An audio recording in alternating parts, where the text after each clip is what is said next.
What's up guys?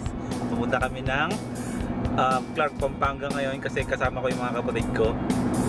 Ngayon lang ulit kami nagkasama-sama after ilang months na magkakahiwalay. Ngayon lang ulit kami nagkaroon ng chance para magkita-kita at magsama-sama. So lalabas kami, no?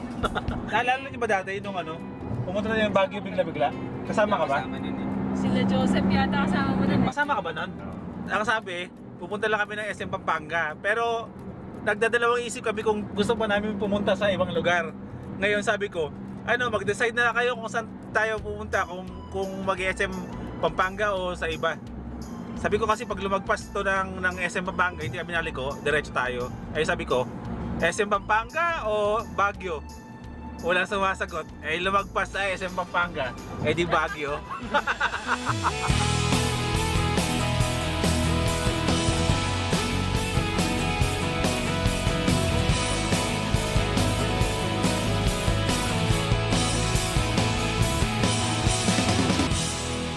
Ang saya-saya ko kasi hindi na ako nagdadrive eh. Alam mo yung feeling mo na hindi ka na nasa-stress pag bumabiyahe kasi hindi na ikaw yung nagdadrive. Hindi mo na iniisip na mapapagod ka mag-drive kasi may nagdadrive na para sa'yo, sa amin. Kapatid ko, si Jezreel, si Sharon, tapos si Genesis. On the way kami pa Clark, Pampanga ngayon. Tapos maghahanap kami ng pwede namin tambayan doon or makakainan.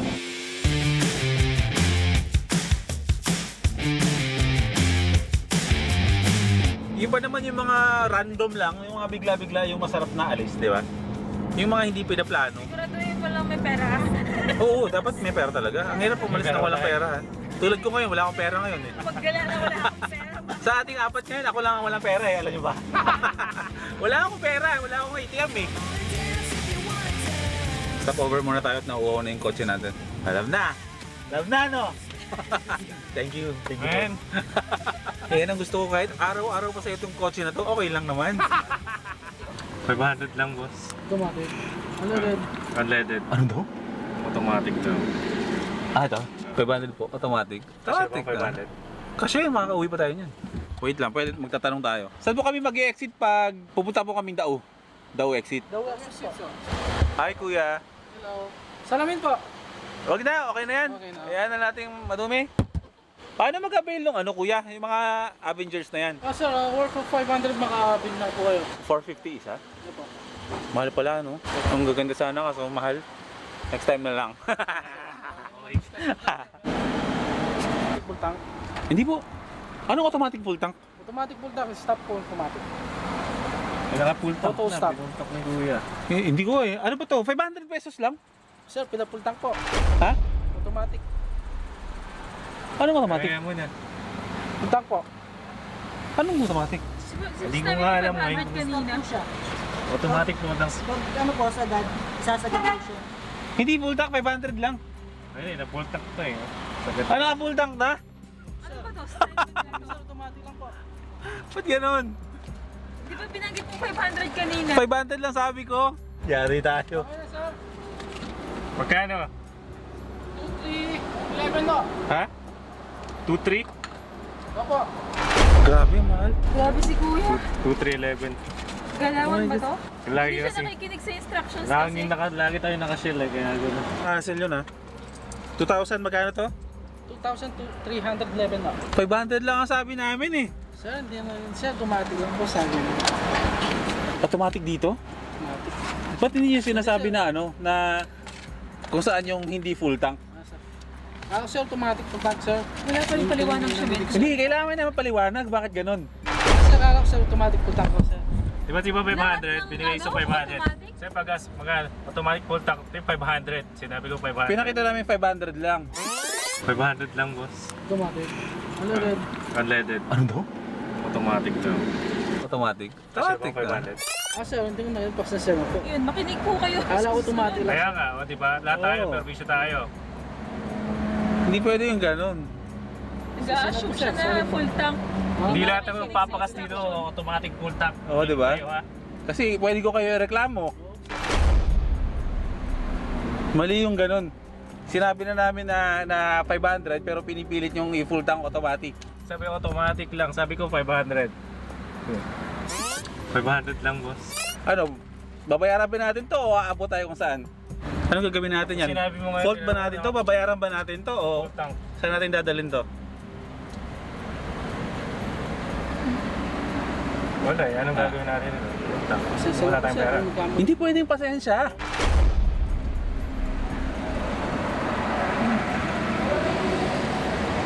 Kasi 500 lang, dyan lang kami pupunta ng Dao eh. Kaya nagtataka kami, kaya nyo pinipilit bakit automatic.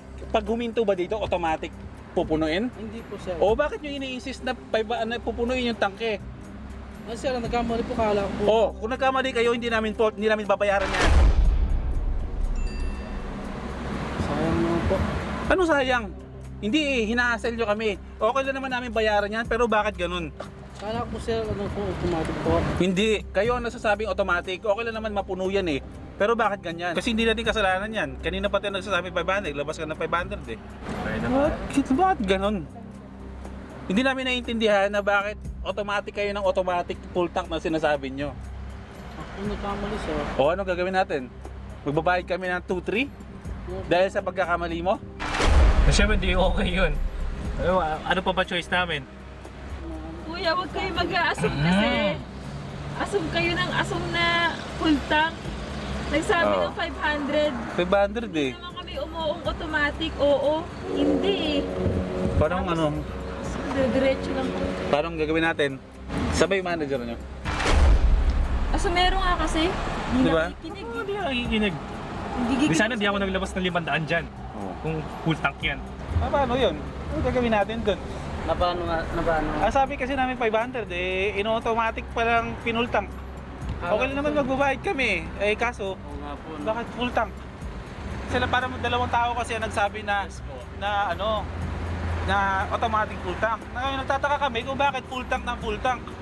Automatic full tank na full tank. Eh paano kung wala kaming Oo. perang dala? Paano pala kung wala Sa kaming full pera? tank nyo? Wala sir, kung wala kayong pera, pero hanggat maaari, makikiusap kami kung wala talaga kayo. Siyempre, hindi naman kasalanan.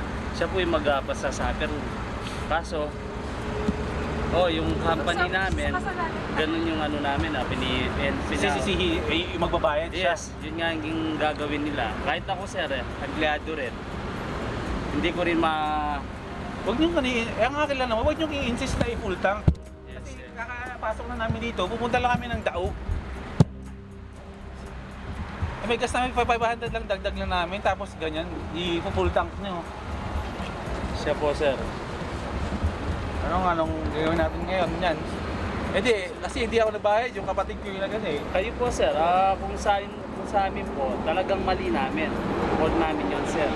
Pero kung makikiusap kami, tumingi ng dispensa sir, nasa inyo na po. Sa inyo sir, ano po nga, kung ako po kasi magdidesisyon, yun na, fault namin. So, humingi po kami ng dispensa about yun. Sabi niya siya. Bibigyan ko lang ng linaw sa nangyari kanina. So 500 lang ang pinapagas namin. Pero ito kasi yung mga nasa Petron station, sinasabi nila na automatic. Hindi namin maintindihan kung ano yung automatic. Parang inisip namin is gasolina para sa automatic na sasakyan dahil automatic nga yung sasakyan ko. So hindi namin alam na automatic full tank pala. 500 lang naman yung pinapakarga namin. So sa madaling salita, full tank nila yung sasakyan. Tapos sa halagang 2,300 ang babayaran namin. So parang nawindang kami kasi 'di ba? Bakit niyo full tank? Parang ganoon. So nagkaroon lang ng konting argument.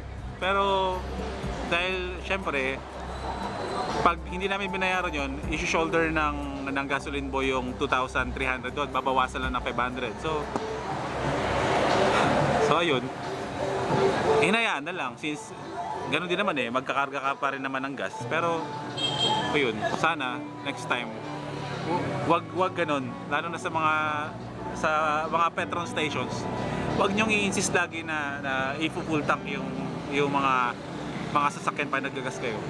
Hindi ko alam kung anong meron, kung may incentives ba sila o ano. Wala naman sana yun, pero actually nagalit talaga ako kanina eh. Kasi paano kung wala kaming dalang pera, kung talagang kunwari 1,000 lang yung pera namin or 500 at finultang ka nila ng halagang 2,200, so paano? Diba? Ayun, pinalagpas na lang namin kasi syempre kawawa din naman si Kuya Gasoline Boy kasi siya ang mag-shoulder doon. Kaya ayun. Ano na lang. Kumbaga, hayaan na lang, palagpasin na lang. Kaya, kaysa mabad trip yung gabi. Actually bad trip pero nangyari na. So parang, yun, sige, tao lang, nagkakamali. Kaya, yan na.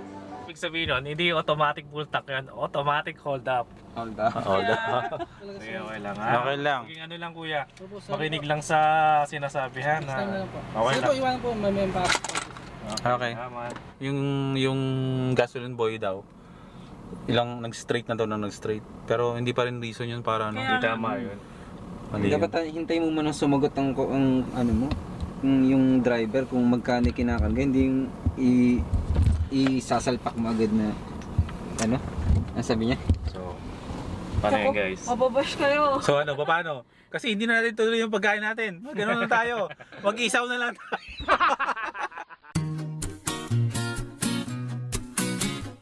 Finally, nandito na kami sa Korean Town sa Pampanga.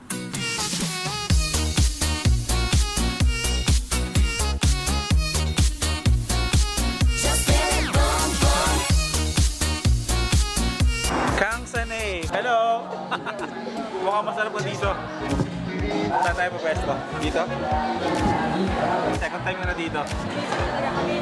Alam niyo bang ano to? Kaya te. Size 26. Sige, order. Footstep to eh, footstep. Size 26 po.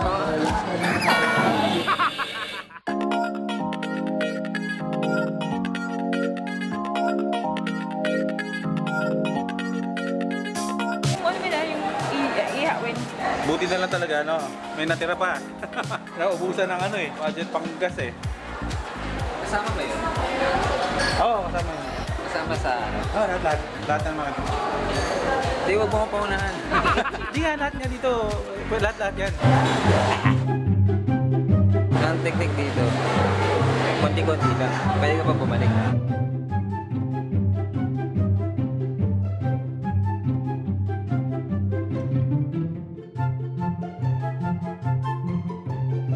Second time ko na dito sa Kang Sanay. The last time na nandito ako, kasama ko si JC Navarro at si Marian Di Mabuyo. Ayun yung araw na nag-wakeboarding kami sa Deca Wake. Kuya, ano ba sila? Pag kumakain ako sa mga samgyeopsal na mga ganito, mga Korean food, isa talaga sa mga favorite ko ay yung ano, Korean. Korean. Kimchi. Mayroon akong trivia sa inyo. Kung ano yung kwento ng kimchi. Dati, mas mayaman pa ang Pilipinas kaysa sa Korea. Ano siya eh, yung kimchi, na-invento lang to kasi para bilang ito yung ano nila eh, survival food nila. Yung tuyo natin dito sa Pilipinas, sa Korea, yun yung kimchi. Yung sobrang hirap ng Korea dati, yun yung kinakain nila para makapag-survive sila sa araw-araw nilang pagkain. Kaya ngayon, kahit na sobrang yaman na ng Korea, naging tradisyon na nila na huwag alisin yung kimchi sa hapagkainan nila bilang pagtanaw nung mahirap pa sila, mahirap pa yung bansa nila. Kasi yun, yung kimchi yung ano nila, parang basta ganun. G na G, gutom na gutom. Nagtataka ako sa mga crew dito. Alam niyo kung bakit? Kasi andito sila sa restaurant nila, pero lagi nilang tinatanaw yung kabila. Siguro nag-uusap-usap yun na, siguro mataas yung pasweldo sa kabila. Kaya pinag-uusapan nila na, sana gusto kong makalipat tayo sa kabila eh, gano'n no? Oh, eh ba, may kausap pa sila isa. Ito yung cook. Pinag-uusapan nila na anytime sabi niya, lilipat tayo dyan. Greener pasture. Ano, pilaw na tayo? Okay, wait lang. Pilaw na po kami, table na nila. Uy, melona! Eh, sobrang busog ko na para mag-melona pa. Ba't kayo tingin ng tingin dun? Kasi po, meron pa ko lang. Ano? Kaya naman. Ano? Okay lang. Meron kasing maling spelling dun eh, nakita mo ba? Ayun o. Unlimited. Ayun o. Limited. Unlimited. Sa baba ng 3G. Dun sana kami kakain eh, kaso unlimited eh, wag. So ayun guys, hanggang dito na lang, pauwi na kami. Sobra kami nag-enjoy at nabusog kami sa kinain namin doon sa Kang Sanay Korean food. Shoutout sa mga kaibigan ko dito sa sa Angeles, Pampanga, kala JC Navarro at kay Marian Di Mabuyo, back at it again. Ayun, bye-bye. Shoutout sa mga tricycle driver dyan sa Clark. Sana madapa kayo. Bakit? Tricycle sa pedestrian. Lokohan. Ang feeling na nalagasan ka ng 2-3. Speechless siya kasi yung halagang imbis na 500 lang yung panggagas namin, nangyari, nagbayad kami ng 2,311 pesos. Woo! Nakatikim din ng full tank yung kotse ko! Full tank ka, Rambo ka. Full tank ka, Rambo ka! Petron, ano to? Pero ayun. Tangkara mo.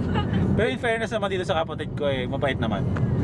Ako yung ano ako yung hindi ko na-control yung emosyon ko kanina kasi pumihira. Ang laking pera na. Hindi naman. Pero kasi parang ano na modus ka di ba? Ganun yung feeling pinalagpas naman ni Utol. Tsaka wag na tayo magkunwari kasi minsan lang ako makatikim ng full tank tong kotse na to kaya okay na rin. Magalit-galitan na tayo kunwari. May paki tayo dun sa 2-3 niya.